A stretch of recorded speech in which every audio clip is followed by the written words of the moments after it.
सो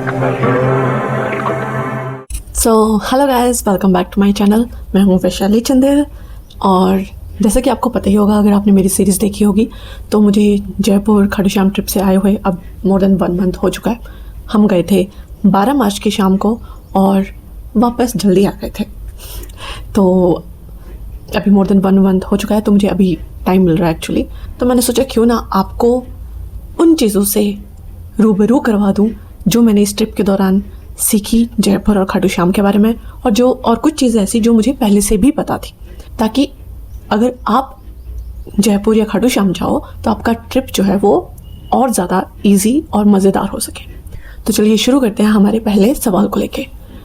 सो हमारा पहला सवाल है, how to reach Khatu Shyam ji from Chandigarh. Chandigarh से खाटू श्याम जी कैसे पहुँचे? तो काफ़ी सारे ऑप्शंस हैं। बस हो गया, ट्रेन हो गया, बाय रोड हो गया अपनी कार से, या फिर ज़्यादा पैसे हो तो फिर आप फ़्लाइट से भी जा सकते हो। तो फ़्लाइट से जाने के लिए तो आपको चंडीगढ़ से या दिल्ली से जयपुर की फ़्लाइट लेनी है। वैसे चंडीगढ़ से ही जयपुर की फ़्लाइट ले लो और वहाँ से फिर जो खाटू श्याम जी है वो है अराउंड 80 किलोमीटर्स। ओके, तो आप फिर बाया बस भी जा सकते हो, एसी वॉल्वो चलती है, या बाया टैक्सी भी जा सकते हो, वो आपकी मर्ज़ी है। दूसरा आ गया बाय बस। तो बसेस जो है वो खाटू श्याम जी के लिए मेरे ख्याल से यहाँ से डेली ही जाती हैं। चंडीगढ़ से खाटू श्याम की बसेस अर्ली मॉर्निंग जाती है मैक्सिमम बसेस, तो आप वो ऑप्शन ले सकते हो। प्राइवेट बसेस जाती हैं, ठीक है, और डायरेक्ट जाती हैं, और ऐसा नहीं कि जयपुर तक जाना है उसके बाद आपको अलग से बस लेनी है। खाटू श्याम जी तक डायरेक्ट बसेस जाती हैं। तीसरा ऑप्शन आपकी खुद की कार या टैक्सी है, वो भी आप चंडीगढ़ से आराम से जा सकते हो। रोड वैसे खुले ही है, जयपुर हाँ खाटू श्याम जी तक सारा खुला रोड है। अगर आपको ड्राइव करने का शौक है तो आप जा सकते हो आराम से। और जो लास्ट ऑप्शन है, जो कि सबकी प्रायोरिटी होता है हम जैसे लोगों की क्योंकि हमें बजट के हिसाब से भी चलना होता है और थोड़ा सा कंफर्ट भी चाहिए होता है ना, तो वो ऑप्शन है ट्रेन का। अब ट्रेन जो है वो खाटू श्याम जी के जो नियर बाई स्टेशन है, सबसे नियरेस्ट वाला वो है रिंगस, है ना। तो वहाँ से खाटू श्याम जी की दूरी है अराउंड 12 किलोमीटर्स। तो वहाँ से खाटू श्याम जी की दूरी ज़्यादा नहीं है, तो उसका मैं बाद में बताती हूँ। तो जो नियर बाई स्टेशन पड़ता है वो पड़ता है रिंगस। लेकिन चंडीगढ़ से रिंगस के लिए जो डायरेक्ट ट्रेन्स जाती हैं वो हफ्ते में सिर्फ 2 दिन जाती हैं। एक जाती है वेडनेसडे और दूसरी जाती है संडे को। तो उसके लिए आप देखोगे तो आपको एडवांस में बुकिंग करनी पड़ेगी अगर आपको उस ट्रेन में जाना है तो। अदरवाइज़ फिर जनरल में घुसो किसी तरह से, है ना। तो पर इतना जनरल में इतना लंबा सफ़र करना थोड़ा सा मुश्किल जाता है। तो अगर उन ट्रेन्स में आपको जाना है तो आप काफ़ी पहले बुकिंग्स कर लो, क्योंकि हाँ अगर ऑफ सीज़न है तो फिर आप मतलब एक्सपेक्ट कर सकते हो कि आपको सीट्स मिल जाए। लेकिन अगर सीज़न टाइम है, कोई फेस्टिवल है या कोई प्रमुख मतलब कोई भी विशेष तिथि है, तो उस टाइम के अराउंड जो है वो ट्रेन्स ऑलमोस्ट बुकड होती हैं, फुली ऑक्यूपाइड होती हैं, ठीक है। तो ये तो हो गया डायरेक्ट ट्रेन्स का, जो कि बुधवार और रविवार को जाती हैं चंडीगढ़ से रिंगस तक के लिए, है ना। उसके आगे तो आपको टैक्सी में ही जाना पड़ेगा फिर। और बाकी के डेज़ आपको जाना हो तो आप ले सकते हो चंडीगढ़ से जयपुर की ट्रेन, और जयपुर से फिर रिंगस की आगे ट्रेन ले सकते हो, या फिर जयपुर से डायरेक्ट खाटू श्याम जी की बस ले सकते हो। और जो रेलवे स्टेशन और जयपुर रेलवे स्टेशन और जो आपका बस स्टैंड है वो आमने सामने ही है, तो कोई ज़्यादा दिक्कत वाला काम नहीं है।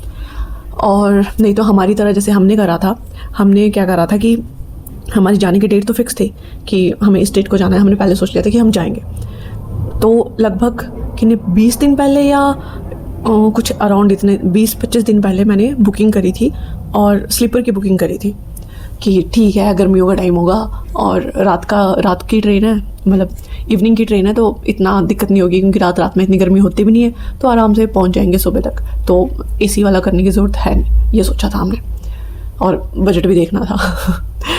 तो फिर हमने क्या करा था कि जयपुर की ट्रेन बुक करी थी और वहाँ से ही कनेक्टिंग ट्रेन कर ली थी हमने जयपुर से रिंगस की, और दोनों के जो टाइम गैप था वो अराउंड 45 मिनट्स का था।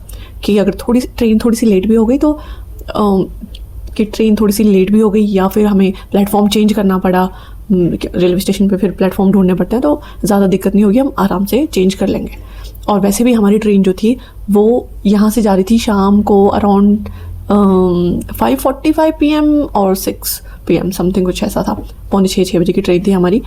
और वहाँ पे हमें जयपुर में उसने पहुँचाना था हमें लगभग 4:15 या 4:20 तक, और 4:55 की सुबह की हमारी थी जयपुर से रिंगस की ट्रेन।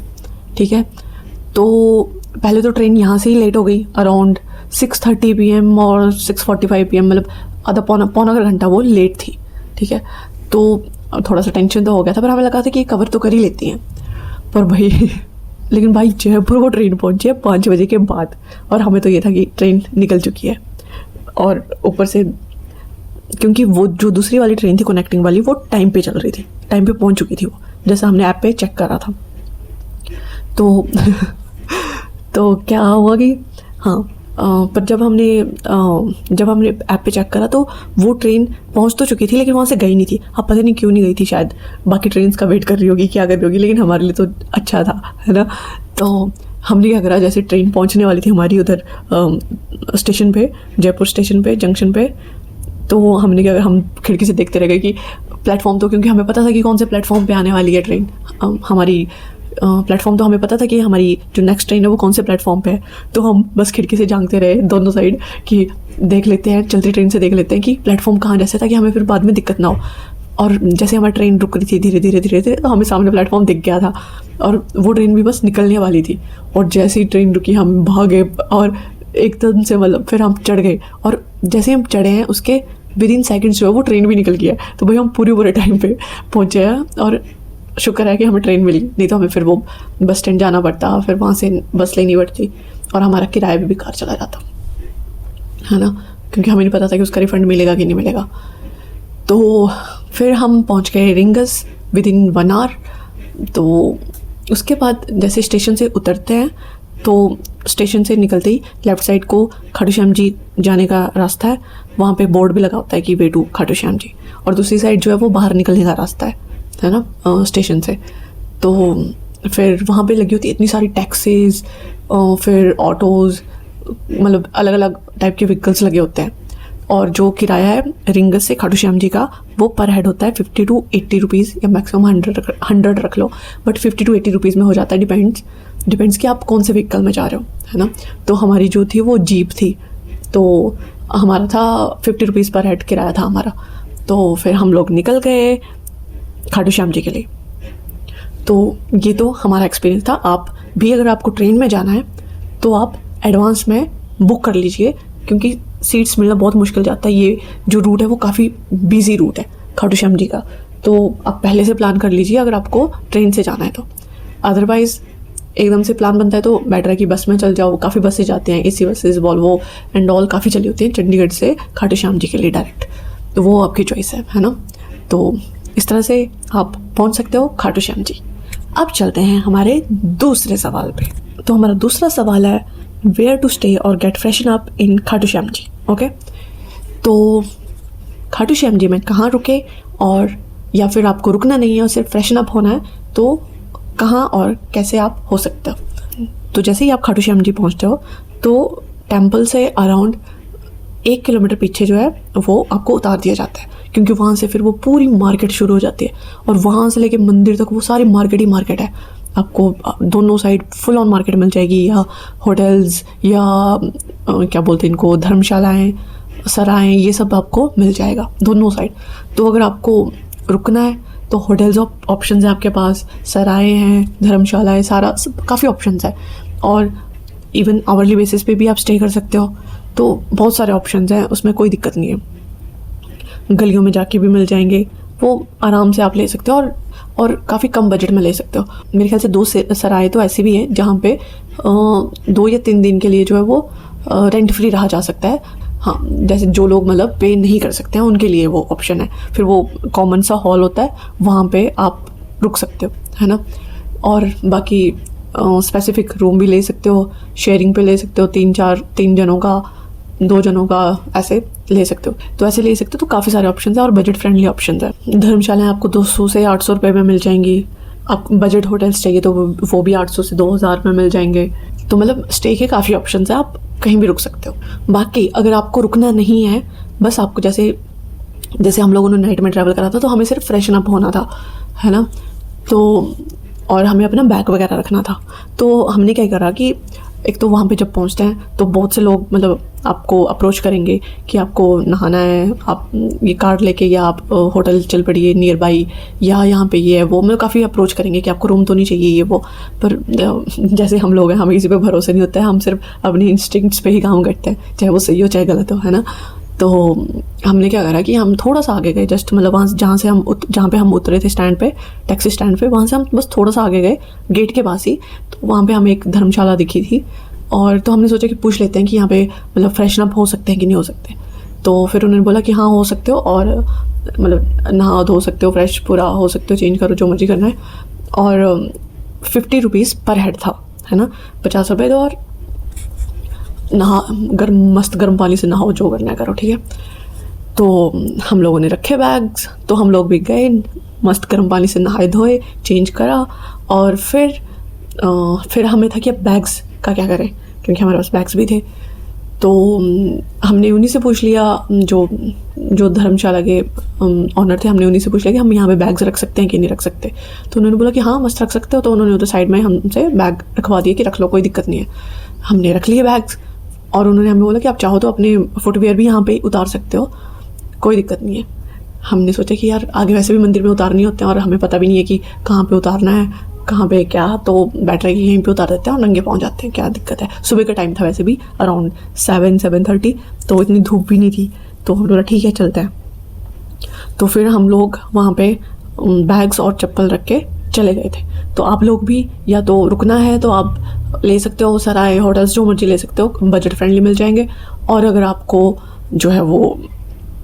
आपको सिर्फ फ्रेश होना है, बैग्स रखने हैं, तो आप किसी भी धर्मशाला में वहाँ पे उनको 50-100 रुपये देके अपना रख सकते हो। और फिर वापस जब मर्जी आते हो आप मंदिर से, चाहे 2 घंटे लगते हैं 3 लगते हैं, तब उठा के वापस ले जाओ, कोई दिक्कत नहीं है। तो ये भी हो गया। अब चलते हैं नेक्स्ट सवाल पे। तो हमारा तीसरा सवाल है कि खाटू श्याम जी के बेस्ट दर्शन कैसे हो सकते हैं, कि खाटू श्याम जी के दर्शन करने का बेस्ट तरीका कौन सा है। तो जैसे ही आप जाते हो वहाँ से गेट से, जो मेन गेट है जहाँ पे टैक्सी स्टैंड के पास जो मेन गेट है, वहाँ से, उसको शायद तोरण गेट बोलते हैं, तो वहाँ से आगे आप चलते जाओगे तो दोनों साइड एक तो मार्केट है ना। तो वहाँ पे प्रसाद, रोज़ बेचने वाले खड़े होते हैं, परफ्यूम्स बेचने वाले खड़े होते हैं, फिर नारियल, ये सब मतलब काफ़ी, फिर वो झंडे, जिनको क्या बोलते हैं हम लोग, झंडे बेचने वाले, मतलब काफ़ी सारे, वो उधर तक लास्ट तक वही है, सारे अलग अलग दुकानें प्रसाद की, ये वो सब बहुत सारी शॉप्स हैं, दोनों साइड शॉप्स हैं। वो आपकी मर्ज़ी है कि आपको कहाँ पे क्या लेना है। और जैसे वृंदावन में भी आपने देखा होगा, मथुरा वृंदावन में कुछ लोग जो होते हैं वो लेके खड़े होते हैं, जो फोरहेड पे वो नाम वगैरह का तिलक लगाते हैं, तो वैसे वहाँ पे भी मिल जाएंगे खाटू श्याम जी में। तो या तो आप शुरू में ही लगवा लो, क्योंकि जब तक आप लगवाओगे नहीं तो आपको रास्ते में कई लोग मिलेंगे और फिर वो आपको परेशान करेंगे, है ना। मतलब एक बार तो बोलते हैं, मना कर दिया तो ठीक है, पर कुछ लोग नहीं मानते हैं। और खाटू श्याम जी में भी हमारे साथ ये चीज़ हुई है। कोई एक लेडी थी, वो मतलब हट ही नहीं रहे थे, इनको तो ऐसे ज़बरदस्ती ऐसे लगाने लग गए थे। तो मतलब ये अपनी श्रद्धा का होता है, जब हमें लगाना होगा, जिससे हमें लगवाना होगा हम लगवाएंगे। और हमने लगवाया, लेकिन हमने अपनी मर्ज़ी से लगवाया, जहाँ पे हमें लगा कि हमें इनसे लगवाना है। तो एक ये हो गया। बाकी हाँ, तो पहले जो है वो, जैसे खाटू श्याम जी में 2 कुंड है ना। एक तो है जो पुराना कुंड है, वो छोटा कुंड है, और एक बनाया है नया कुंड, जो उन्होंने काफ़ी बड़ा बनाया है, क्योंकि इतनी सारी वो भक्त जन आने लग गए थे, तो वो फिर मैनेज करना मुश्किल जा रहा था। वैसे फ़ायदा तो है, मतलब इतना फ़ायदा है नहीं, क्योंकि जो भक्त लोग जो दर्शन के लिए आते हैं वो नए में भी जाते हैं और पुराने में भी जाते वो दोनों में। तो हाँ, मतलब इतना तो हुआ नहीं, क्योंकि जिनको पता नहीं होगा वही नहीं जाएंगे पुराने कुंड में, बाकी तो सारे ही जाते हैं, नए और पुराने दोनों में। तो पहले जो है वो ज़्यादातर लोग जो है पहले क्या करते हैं, पहले नए वाले कुंड में जाते हैं, उधर कुछ लोग स्नान वगैरह करते हैं, और कुछ लोग हाथ मुँह धोते हैं, और कुछ लोग बस दर्शन करते हैं कुंड के भी, है ना।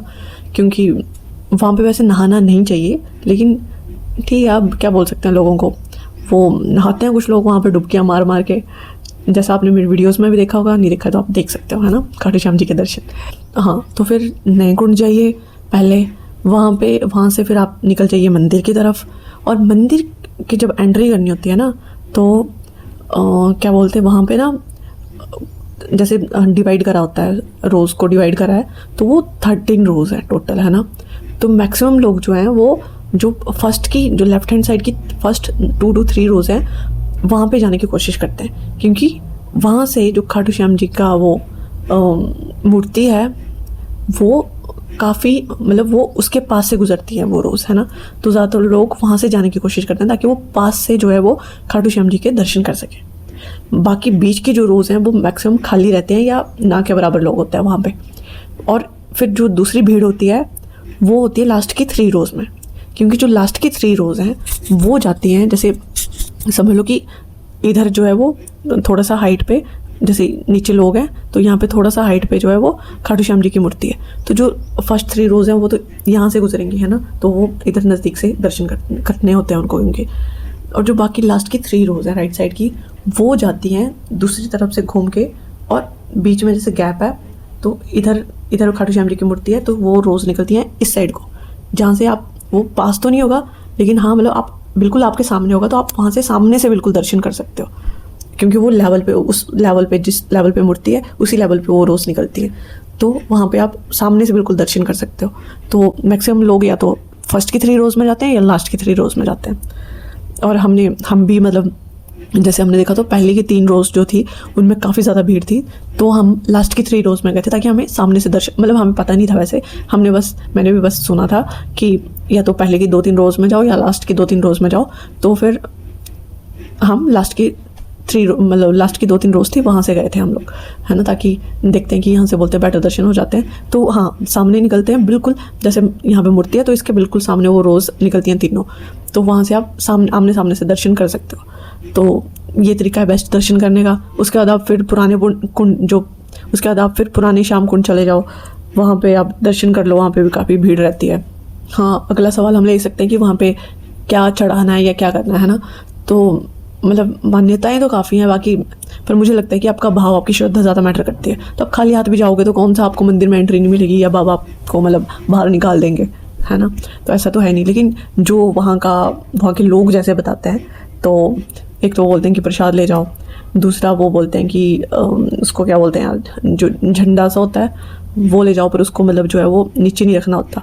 एक बार आपने वो ले लिया तो डंडे को नीचे नहीं रखना है, उसको बस आपको उठा के रखना है। उसके जगह जगह स्टैंड बने होते हैं फिर अगर आपको रखना भी है तो, और उसको जो है वो मंदिर के बाहर ही आपसे ले लिया जाता है। तो आप क्या कर सकते हो कि उनसे जो ऊपर का जो वो झंडा सा है वो ले सकते हो, उसको फिर अंदर मंदिर दर्शन के लिए लेके जा सकते हो और बाद में अपने साथ घर ले जा सकते हो और वहाँ पे उसको फहरा सकते हो और डंडा वहीं पे। अदरवाइज मतलब वैसे वो आपसे पूरा ही झंडा ले लेंगे, पर आप अगर उनको बोलोगे कि नहीं मुझे इसको निकाल के दे दो तो वो दे देते हैं, है ना। फिर डंडा वो वहीं पे रख लेते हैं।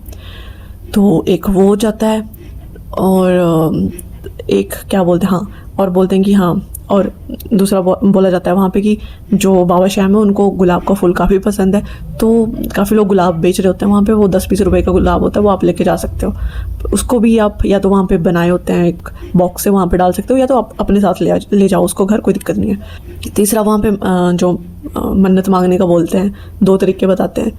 एक बताते हैं कि छोटे छोटे वो इत्र होते हैं, तो वो पैक होता है, 3 इत्र का पैक होता है, तो उसको बताते हैं कि वहाँ पे आप 2 इत्र वहीं पे चढ़ा दो मंदिर में, और 1 इत्र को बस खोलना है ना। उसके बाद उसको जो है उधर आप अपने साथ घर ले आओ। फिर जब आपकी जो मन्नत होगी, इच्छा होगी, वो पूरी हो जाएगी, उसके बाद उस इत्र को वापस जाके वहाँ पे चढ़ाना है। एक ये बताया जाता है। और दूसरा ये बताया जाता है कि आप नारियल लो और उसके साथ आपकी जो भी इच्छा है वो आप किसी पर्ची पे लिख के उसके साथ लगा के फिर उधर बाहर मतलब उधर मंदिर के पास या फिर पुराने श्याम कुंड, नए श्याम कुंड, हर जगह वो 2-3 जगह बनी हुई है, वहाँ पे आप वो नारियल बांध के आ जाओ। तो ये बताया गया है। बाकी प्रसाद आप वैसे भी घर लाना होता है तो प्रसाद ले जाओ, थोड़ा चढ़ा दो पंडित जी, बाकी आपको दे देंगे। तो ये हैं बाबा श्याम जी के दर्शन करने के तरीके और बेस्ट दर्शन कैसे पाए जा सकते हैं। अब चलते हैं हमारे नेक्स्ट सवाल पे। तो अगला है कि खाटू श्याम जी के बाद क्या करें, कहाँ जाएं।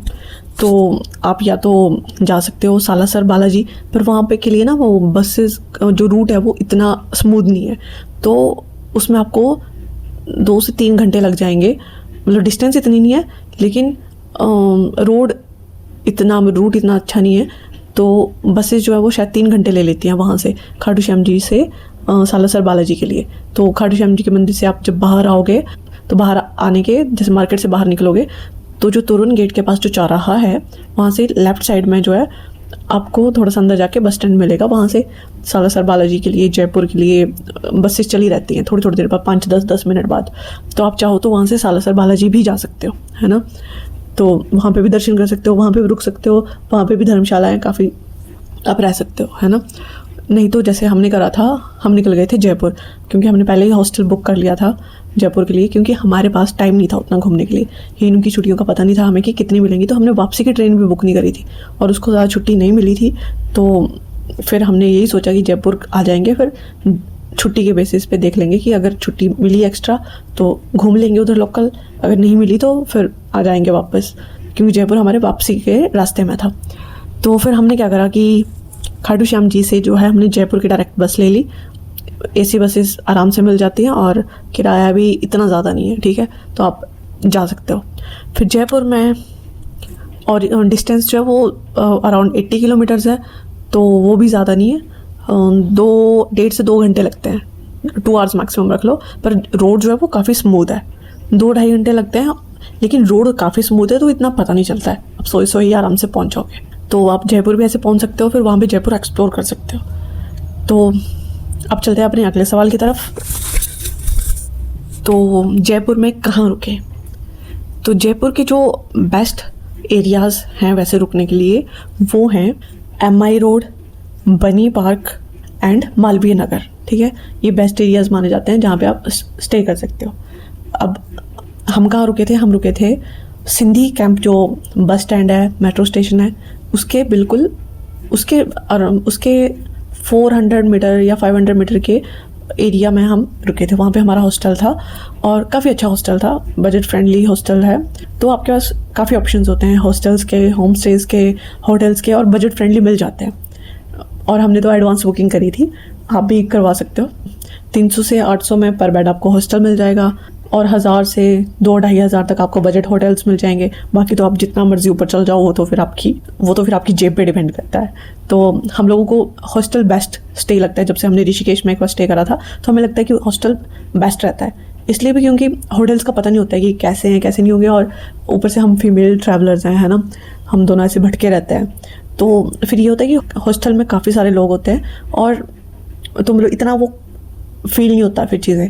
लेकिन होटल्स में आप कहीं रुक रहे हो, बजट फ्रेंडली होटल्स में, मतलब अच्छे होटल्स का तो छोड़ दो, लेकिन अगर आपको बजट फ्रेंडली होटल्स में रुकना है तो नहीं पता होता कि कैसे होटल्स हैं, तो फिर हमें हॉस्टल जो है वो सेफ़ लगता है, तो हम अब हॉस्टल्स में ही रुकना प्रेफर करते हैं। तो आप भी हॉस्टल्स में रुकिए, होम स्टेज में रुकिए या होटल्स में रुकिए, मतलब बजट फ्रेंडली आपको मिल जाएंगे और अच्छे होते हैं। मतलब हॉस्टल्स मुझे अच्छे लगते हैं पर्सनली, है ना। तो मतलब आपके पास काफ़ी ऑप्शंस हैं और बेस्ट एरियाज़ तो मैंने आपको बता दिए कहाँ कहाँ आप रुक सकते हो। मतलब अगर आपको वहाँ पे होटल्स या हॉस्टल्स मिल जाएं तो वो बेस्ट है, अदरवाइज़ आप काफ़ी एरिया है, मतलब आप कहीं भी रह सकते हो, ठीक है। बस थोड़ा सा ही कनेक्टिविटी पहले देख लिया करो कि वहाँ से मेन रोड से कितना दूर है, या आपको कुछ मिलेगा वहाँ आने जाने के लिए कि नहीं, क्योंकि आपको एक्सप्लोर भी करना है तो आपको आना पड़ेगा। अगर आप रेंट पे लेते हो कोई व्हीकल, स्कूटी, कार, वो अलग चीज़ है। अदरवाइज़ अगर आपको ऐसे एक्सप्लोर करना है ऑटोज़ में या लोकल बसेस में, तो फिर आपको थोड़ा सा देखना पड़ेगा कि आप कितना नज़दीक है, मतलब रोड के कितना नज़दीक है और सेफ़ है एरिया की नहीं, क्योंकि अगर आप रात को बाहर निकल रहे हो या वापस आ रहे हो तो थोड़ा वो देखना पड़ेगा, है ना। तो उस तरह से देख लीजिएगा, बाकी मिल जाते हैं अच्छे। तो अब चलते हैं हमारे अगले क्वेश्चन पे, वो है what to explore in Jaipur. तो जयपुर का आपने सुना ही होगा ज़्यादातर, तो हवा महल, फिर जंतर मंतर, फिर आमेर फोर्ट, ये काफ़ी फेमस है ना, सिटी पैलेस, ये काफ़ी फेमस है। लेकिन अगर मैं अपनी पर्सनल एक्सपीरियंस से बताऊं तो हवा महल मुझे लगा कि वो रात में ही अच्छा लगता है ज़्यादा, और वो भी बाहर से, क्योंकि अंदर मुझे वो कुछ ऐसा यूनिक सा लगा नहीं, है ना। हाँ, अगर ऐसे जाना हो देखना हो तो वो अलग चीज़ है, पर ऐसा कुछ यूनिक है नहीं। मतलब ऐसे बोले कि कुछ मतलब वो कारीगरी है उस तरह उस लेवल की, ऐसा कुछ नहीं है। बस जो विंडोज़ हैं जो उन्होंने वो बना के रखा है वही है, और वो बाहर से ज़्यादा अच्छा लगता है। और अगर आपको जाना भी हो तो जैसे अब समर्स चल रहे हैं तो भाई अब तो जाना हो तो या अर्ली मॉर्निंग चले जाओ, नहीं तो वहाँ की हीट बर्दाश्त नहीं होती है। हमारी सच में बैंड बज चुकी थी, मतलब हम बुरी तरह से थक चुके थे। और पता नहीं, मतलब जैसे टिकट वहाँ की 102 पर हेड है, पर उस लेवल का मुझे लगा नहीं कि इतनी होनी चाहिए। बाकी अब क्या ही बोल सकते हैं, है ना। ऊपर से मेंटेनेंस भी नहीं है यार। अब सोचो मतलब वहाँ पे डेली कितने टूरिस्ट आते हैं, लेकिन वहाँ के दरवाजे खिड़कियाँ टूट रहे हैं, फिर वो रस्सियाँ बांधी हुई हैं ताकि वहाँ पे आगे ना जाएं क्योंकि वो सेफ़ नहीं है। तो मतलब यार इससे अच्छा है कि एक दिन की छुट्टी करके उसकी पूरी रिपेयरिंग कर लो। अदरवाइज टूरिस्ट भी वहाँ पे आएंगे तो वो क्या देखेंगे, क्योंकि आप जगह जगह जाने से तो उनको रोक रहे हो कि नहीं यहाँ नहीं जाना, यहाँ पे आगे ना जाओ, यहाँ पे ये ना करो वो ना करो, तो फिर क्या ही मज़ा है। तो मतलब उसका अच्छे से मेंटेनेंस पे भी थोड़ा सा खर्चा कर लो। अगर इतना कमाया जा रहा है, अब सोचो 102 पर हेड टिकट है, वो इंडियंस की बात कर रही हूँ मैं, और स्टूडेंट्स का भी 52 है ना, और बाकी टूरिस्ट का तो फिर एक्स्ट्रा ही होता है। और 10 और यही सेम जो टिकट्स है ना वो जयपुर के हर आपको जो भी हवा महल है, चाहे जंतर मंतर है, हर टूरिस्ट प्लेस पे आपको मिल जाएगी। हाँ, सिटी पैलेस का एक्स्ट्रा है। सिटी पैलेस का मेरे ख्याल से 350 या कुछ ऐसा है मतलब टिकट है ना। सिटी पैलेस का थोड़ा सा महंगा है। बाकी जो मैक्सिमम ये हैं टूरिस्ट प्लेसेस, चाहे जंतर मंतर हो, हवा महल हो, आमेर फोर्ट हो, मेरे ख्याल से इनका 102 ही मिलेगा आपको मैक्सिमम का एंट्री फी।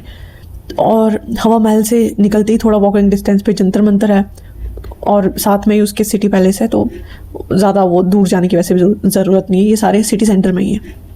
और बाकी जल महल आ गया, आमेर फोर्ट आ गया, तो जल महल में तो अब एंट्री है नहीं, तो उसको आप बस रोड साइड थोड़ा रुक के वहाँ से बस दूर से पिक्चर्स ले सकते हो, बैकग्राउंड में जल महल रख के, है ना, तो आप वो कर सकते हो। बाकी आप वहाँ पे एंट्री है नहीं अब। और उसके थोड़ा सा ही आगे जाके मतलब जल महल और जो आमेर फोर्ट है वो सेम ही रास्ते पे, उसके थोड़ा आगे जाके जो है वो आमेर फोर्ट है, तो वो काफ़ी मतलब वो बेटर है थोड़ा, मतलब वो आप घूम भी सकते हो। फिर और भी फोर्ट्स हैं, नाहरगढ़ फोर्ट है, और फिर एक आ गया नाहरगढ़ फोर्ट, वहाँ पे आप सनसेट पॉइंट पे जा सकते हो। बाकी मतलब मेन यही है, जयपुर के जो फेमस है वो मेन यही है, तो आराम से एक्सप्लोर कर सकते हो आप। 2 दिन में तो कर ही सकते हो, आराम से एक्सप्लोर कर सकते हो। बाकी थोड़ा और डेप्थ में जाना हो क्योंकि वहाँ पे फोर्ट्स काफ़ी हैं, तो आप वो फिर आप पे डिपेंड करता है कि आपको कितना रुकना है और कितना ज़्यादा एक्सप्लोर करना है। तो आराम मतलब पर वो ज़्यादा दूर के एरियाज़ में नहीं है। हाँ, अगर आपको भानगढ़ फोर्ट जाना है, वो शायद वहाँ से जयपुर से 80 वो भी जयपुर से लगभग 80 किलोमीटर की डिस्टेंस पे है, तो वो उसमें भी आप डे विज़िट कर सकते हो, जयपुर में रुक के कोई अपना पर्सनल व्हीकल हायर करके वहाँ पे अर्ली मॉर्निंग निकल के फिर शाम तक वापस आ सकते हो, अगर आपको भानगढ़ फोर्ट जाना है, हॉन्टेड फोर्ट। बट हाँ, बस समर्स में अवॉइड करेंगे क्योंकि हीट बहुत ज़्यादा होती है और नहीं बर्दाश्त होती है। हम लोग जंतर मंतर के बाहर 1-1.5 घंटा बैठने के बाद वापस आए हैं, क्योंकि हमें ये हो रहा था कि बाहर अंदर वो धूप में हम कैसे घूमेंगे, तो नहीं बनता जाना। तो चलते हैं अगले सवाल की तरफ। व्हाट टू ईट इन जयपुर। तो खाने की अगर बात करें तो हमारे अपने एक्सपीरियंस से हम बताएंगे कि जैसे हम लोग इधर से हैं, जैसे हम लोग जो है वो HP से है ना, तो जितना मतलब हमें लगा कि तो जो हमारा एक्सपीरियंस था उस बेसिस पे मैं बताती हूँ कि खाने के हमें वहाँ पे ज़्यादा ऑप्शंस नहीं दिखे। मतलब जिस टाइप का खाना हम यहाँ पे खाते हैं, जैसे चंडीगढ़ है, यहाँ पे काफ़ी सारे ऑप्शंस मिल जाते हैं, हर टाइप के खाने के ऑप्शन मिल जाते हैं, पर जयपुर में हमें वो नहीं दिखे। मतलब वहाँ पे लिमिटेड ऑप्शंस हैं। जैसे वहाँ का फेमस वो चलता है, दाल बाटी चूरमा चलता है, प्याज कचौरी चलता है, घेवर चलता है मिठाई में, और लस्सी चलती है। लस्सी तो मुझे बड़ी टेस्टी लगी थी जो हमने कल पी थी। लेकिन बाकी इसके अलावा ज़्यादा ऑप्शंस मतलब इतने कुछ ज़्यादा ऑप्शंस है नहीं। अगर आप यहाँ का खाना ढूंढोगे तो हमारे यहाँ के लोगों के लिए दिक्कत हो सकती है वहाँ पे खाना ढूंढने के लिए, तो मतलब वो थोड़ा सा हमें मुश्किल लगा। फिर हमने वो खाया, चने कुलचे खाए, वो हमें टेस्टी लगे, वो हमने रोड साइड पे ही खाए थे, ऐसे ठेले ठुले पे खाए थे। पर वैसे ज़्यादा ऑप्शंस नहीं मिलते हैं। मतलब ऑप्शंस हैं लेकिन वो वहाँ के कल्चर के हिसाब से, वहाँ के लोगों के हिसाब से है। जैसे हम लोग टूरिस्ट वहाँ पे जाते हैं और हमारी साइड के अगर जाते हैं तो हम लोगों के लिए थोड़ी दिक्कत हो सकती है। हाँ, अगर आप किसी काफ़ी अच्छे होटल्स वगैरह में वैसे जाते हो तो वहाँ पे शायद हो सकता है, लेकिन अगर आपको नॉर्मल कहीं पे बाहर खाना है तो दिक्कत हो सकती है। हम लोग वैसे एक फेमस वाले ही उस पर गए थे, वो काफ़ी फेमस है, वो रेस्टोरेंट काफ़ी फेमस है। वो रेस्टोरेंट के हमने जैसे चेक करा था तो वो काफ़ी फेमस था, तो हम फिर वहाँ गए थे, डायरेक्ट गए थे खाना खाने के लिए लंच पे, जब जिस दिन हमें वापस आना था। खाना ठीक था और लस्सी काफ़ी टेस्टी थी, लेकिन वहाँ पे भी ज़्यादा ऑप्शन कुछ नहीं थे। और भाई वहाँ पे तो बाकी जगह तो देखो, जैसे हमने चने कुलचे भी खाए तो वो मिर्ची का अचार, वहाँ पे जयपुर में मिर्ची तो ऐसे जाती है भर भर के खाओ, खुला खाओ, इतनी बड़ी बड़ी मिर्ची। लेकिन जहाँ पे हमने वो लंच करा था उस रेस्टोरेंट पे, वहाँ पे उन्होंने लहसुन और मिर्ची का अचार भी, जो इतने इतने डब्बे थे, इतने छोटे छोटे, जो खाने के साथ वैसे ऐसे साथ में आता है अचार, है ना, रखा ही होता है, हर जगह ही रखा होता है वैसे तो हमने अचार के भी 50 रुपीज़ पे करे थे, वो पेड था वहाँ पे, पर वो मुझे समझ नहीं आया कि ऐसा क्यों। तो ठीक है, तो खाने का यही दिक्कत है कि हमारी साइड के लोगों के लिए ज़्यादा ऑप्शन नहीं है। बाकी जिन लोगों को मतलब ये दाल बाटी चूरमा और ये सब पसंद है वो तो खा सकते हैं मस्त, वो तो आपको जगह जगह मिल जाएगा।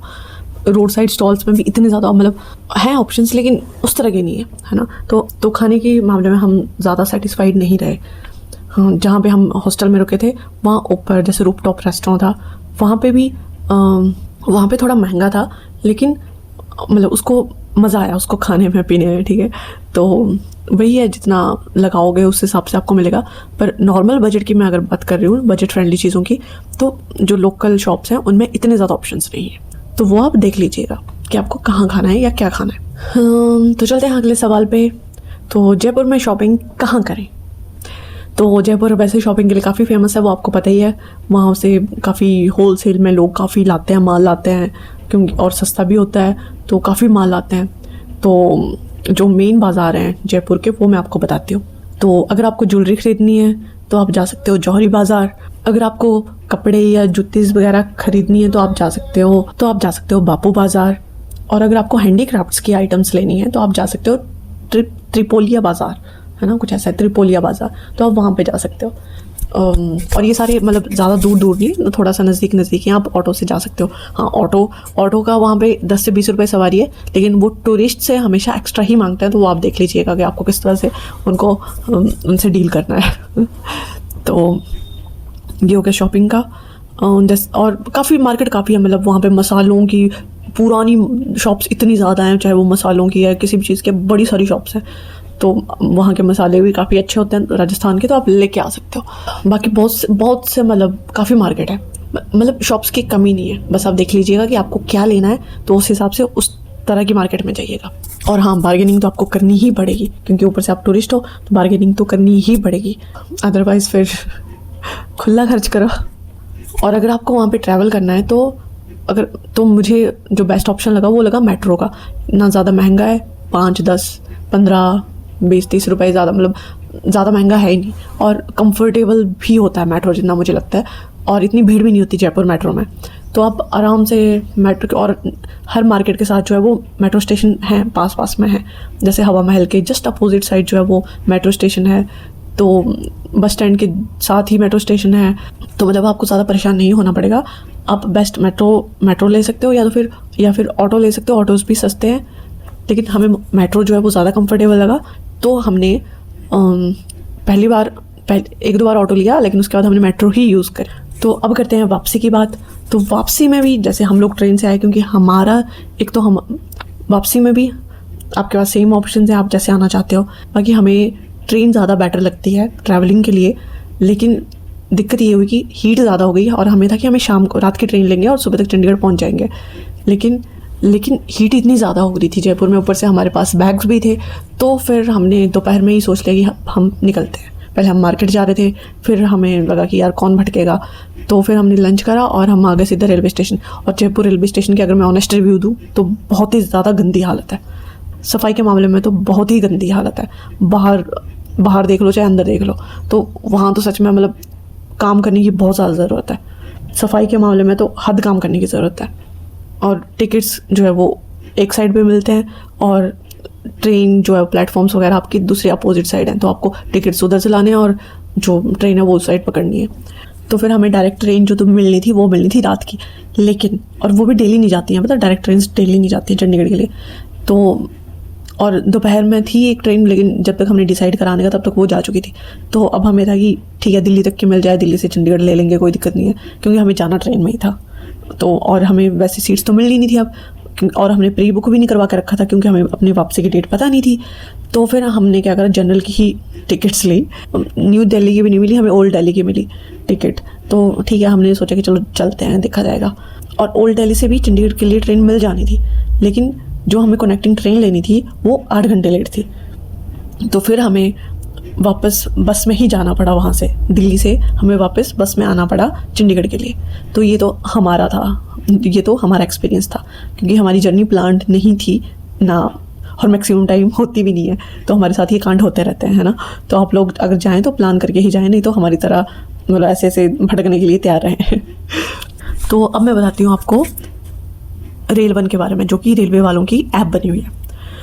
तो इसका क्या सीन है, जैसे हमने चंडीगढ़ से ट्रेन ली थी, है ना, तो बुकिंग तो पहले से करवा के रखी थी, लेकिन और स्लीपर का हमारा टिकट था, स्लीपर का हमारा था कंफर्म्ड, लेकिन हमारा था शेयरिंग पे, लाइक कि वैसे जो पूरी सीट होती है वो एक बंदे की होती है ना, लेकिन हमें क्या मिला था कि जो एक सीट है वो उसको 2 लोग जो है वो शेयर करेंगे, जब हमने बुक करा था तब। तो जब हमें जाना था तब तक हमारी जो टिकट्स थी वो तब तक हमें अलग अलग सीट्स मिल चुकी थी, क्योंकि उन्होंने एक्स्ट्रा स्लीपर का जो डब्बा था वो ऐड कर लिया था। तो हमारी जो अब सीट थी वो थी स्लीपर एक्स्ट्रा वाले में, है ना। तो जब मैंने रेल वन पे उसकी जो पोजीशन, कोच की जो पोजीशन थी वो चेक करी थी, तो वो बताई जा रही थी इंजन के जस्ट पीछे वाला डब्बा, ठीक है, स्लीपर एक्स्ट्रा का। तो हमने क्या करा, तो हम भी जब प्लेटफॉर्म पहुंचे, हम भी वहाँ पे चले गए जहाँ पे इंजन से पीछे वाला डब्बा आता है, उसके पीछे जनरल वाले आते हैं, है ना। तो हम भी वहाँ चले गए कि हाँ अपना डब्बा तो इधर ही है। फिर जब भाई ट्रेन आई तो हम लोग देखे, यार ये तो जनरल वाला लग रहा है, मतलब इंजन के पीछे तो एक लगेज वाला था, है ना। फिर हमें लगा ये तो लग नहीं रहा यार। फिर हम सोचा क्या पता उसके पीछे हो, फिर उसके पीछे जनरल। हमने बोला चलो कंफर्म भी कर लेते हैं। कंफर्म पूछा तो जनरल। हमें ये था कि ट्रेन ज़्यादा देर रुकेगी भी नहीं, तो हम अंदर से देखते, अंदर ही चलते गए पहले कि क्या पता ये नहीं ये हो। पर 2-3 डब्बे हम लोग गए सारे जनरल। फिर वहाँ पे एक टीटी मिला हमें, तो हमने उनसे पूछा कि, तो उन्होंने बोला कि जो स्लीपर एक्स्ट्रा है वो लगा है स्लीपर 7 के बाद। और हमारा दिमाग ख़राब कि अब इतना पीछे, क्योंकि ट्रेन यार इतनी लंबी होती है, वो कौन भाग के जाए, ऊपर से ट्रेन फिर उन्होंने बोला कि अभी टाइम है ट्रेन चलने में, तो आप आराम से जाओ। पर फिर हमें पीछे जाना पड़ा, फिर हमें वो दिखी स्लीपर एक्स्ट्रा, तो जाके हम बैठे। मैं ऐप का बता रही हूँ, है ना, तो आप ऐप के भरोसे भी मत रहिएगा, क्योंकि यहाँ पे सोचो हमें इंजन के जस्ट पीछे वाला बता रहा था स्लीपर एक्स्ट्रा, और डब्बा हमारा कहाँ जाके था।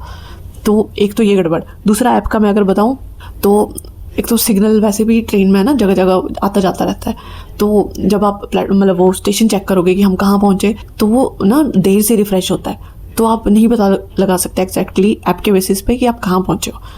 आप थोड़ा सा एस्टिमेट लगा सकते हो कि हाँ पहुँचने वाले हैं या इतने बजे तक पहुँच जाएंगे, पर बाद में फिर आप बाहर ही देखें कि आपको मतलब आप पहुँच चुके हैं कि नहीं पहुँच चुके हैं, क्योंकि कोई अनाउंसमेंट तो होगी नहीं, तो आपको देखना पड़ेगा कि आपका स्टेशन आ चुका है कि नहीं आ चुका है।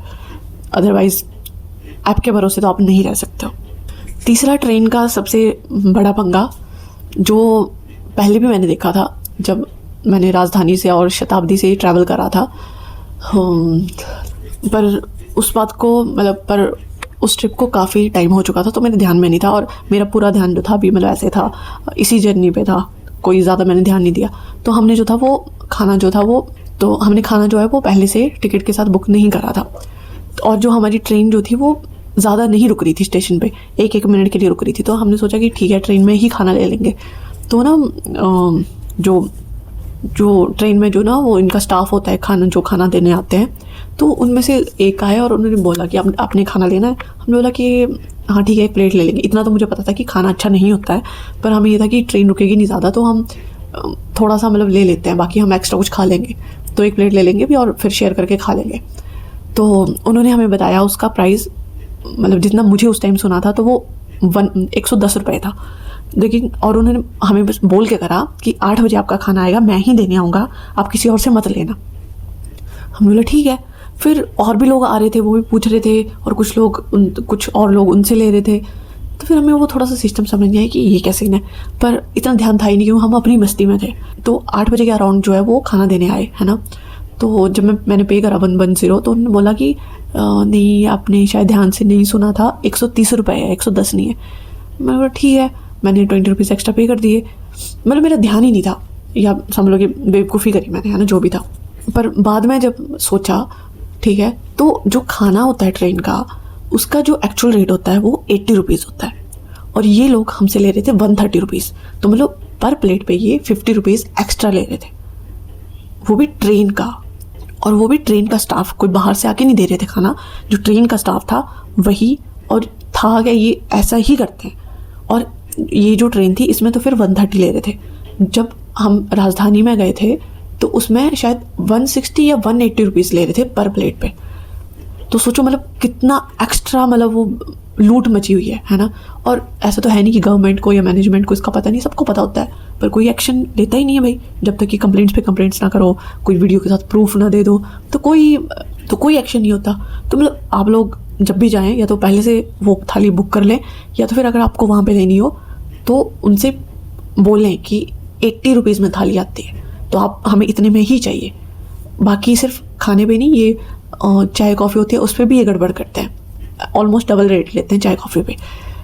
और खाना आप मतलब इतना बेकार मतलब जो लंगर का खाना होता है ना वो इतना टेस्टी होता है ना, और वो फ्री का खाना होता है। यहाँ पे आप पैसे देके, वो भी एक्स्ट्रा पैसे देके भी आपको इतना बेकार खाना मिलता है। हम लोग खाने के लिए वैसे बोलने नहीं चाहिए, लेकिन वो इतना बेकार खाना होता है कि वो ऐसा होता है कि बस थोड़ा सा पेट भर जाए, अदरवाइज़ उसको निगलना मुश्किल जाता है। इतना टेस्टलेस सा और इतना ऐसा लगता है कि पता नहीं बासी तो नहीं क्या है, मतलब बहुत ही बेकार खाना होता है। तो इनकी भी भाई थोड़ी सी वो टेस्टिंग होनी चाहिए कि ये कब का खाना दे रहे हैं, पहले से तो नहीं कहीं पैक्ड है कई दिनों का, क्या सीन है। तो थोड़ी सी टेस्टिंग इनकी भी होनी चाहिए। और दूसरा, हर प्लेट पे भाई लेबल लगा दो कि इतने रुपीज़ की थाली है, चाहे वो किसी भी तरह की है, कि इतनी रुपीज़ की थाली है, तो बंदा फिर उतने ही पैसे दे। ऐसे तो वो मन मर्जी के मांग रहे हैं, और मैक्सिमम लोगों को पता नहीं होता है कि कितने की प्लेट है ना। तो फिर जितना मांग रहे हैं उतना दे देते हैं, क्योंकि मजबूरी है, खाना है, पेट भरना है। स्टेशन पे इतना रुकेगी नहीं ट्रेन, और रुकेगी भी तो वहाँ पे प्रॉपर खाना नहीं मिलेगा। और अगर आप जैसे वो चला है आजकल, और जैसे आजकल ऑनलाइन का चला है, तो वो भी आप जहाँ से अब आपको नहीं पता कि वो खाना कैसा आएगा, वो भी अच्छा आएगा कि नहीं आएगा। और जब तक पहुँचेगा कई बार ट्रेन लेट होती है, कई बार कोई और पंगा पड़ जाता है ना। और क्या पता वो खाना, वो रेस्टोरेंट का खाना अच्छा ना हो या आपको ना लगता हो, फिर भी आपको, और वो भी महंगा पड़ता है ना, वो भी सस्ता नहीं पड़ता, वो महंगा पड़ता है। तो वो भी कैसा होगा उसकी भी गारंटी नहीं है। तो बेटर है कि खाने का थोड़ा सा इम्प्रूव, खाने की क्वालिटी पे थोड़ा सा ध्यान दिया जाए, और हर प्लेट पे जो है वो एक QR लगाओ, ताकि हम डायरेक्ट उसी से पे कर पाएँ, और वो डायरेक्ट रेलवे के ही खाते में जाए। या तो फिर उस पर प्राइस लिखा हो कि ये इतने की थाली है, चाहे वो वेज है, चाहे उसमें मतलब अलग अलग थालीज कर सकते हैं कि इतनी आइटम्स की वो अलग अलग कर सकते हैं, लेकिन उस पर रेट लिखा हो या डायरेक्ट QR लगाओ कि इतने, मतलब वो डायरेक्ट ही आ जाए कि इतने की थाली है, तो हमें भी पता चले कि हम रेलवे को ही पे कर रहे हैं, कोई एक्स्ट्रा वो घूस नहीं दे रहे हैं, है ना। अपने पैसे ऐसे कहीं उड़ा नहीं रहे हैं, है ना, अपना पैसा कहीं 2 नंबरी में नहीं जा रहा है, ठीक है। तो ये छोटी छोटी चीज़ें, इनमें काम करना चाहिए, और वही पैसा आप फिर रेलवे की इम्प्रूवमेंट में काम ला सकते हो भाई। तो क्यों, मतलब जब आपको सारी चीज़ें पता है फिर भी क्यों नहीं करते हो। और खुद सोचो, अगर सिर्फ 10 लोग भी अगर खाना लेंगे तो 50 रुपये के हिसाब से 500 रुपये तो सूखा बनेगा। तो सिर्फ 10 लोग तो लेते नहीं है, कितने ही लोग खाना लेंगे, कितने ही, और पर प्लेट भी अगर 50 रुपये बच रहा है तो कितना, सैलरी की तो ज़रूरत ही नहीं है भाई, वैसे ही कमाई हो जा रही है। तो इन चीज़ों पे काम करने की बहुत ज़्यादा ज़रूरत है। और वो लोग जो ये गड़बड़ियाँ करते हैं वो भी प्लीज़ थोड़ा ध्यान दें, मतलब एक्स्ट्रा किसी को लूट के वो पैसा यहीं पे निकल जाता है, किसी ना किसी तरीके से निकल ही जाता है। तो थोड़ी सी ईमानदारी रखें भाई, है ना।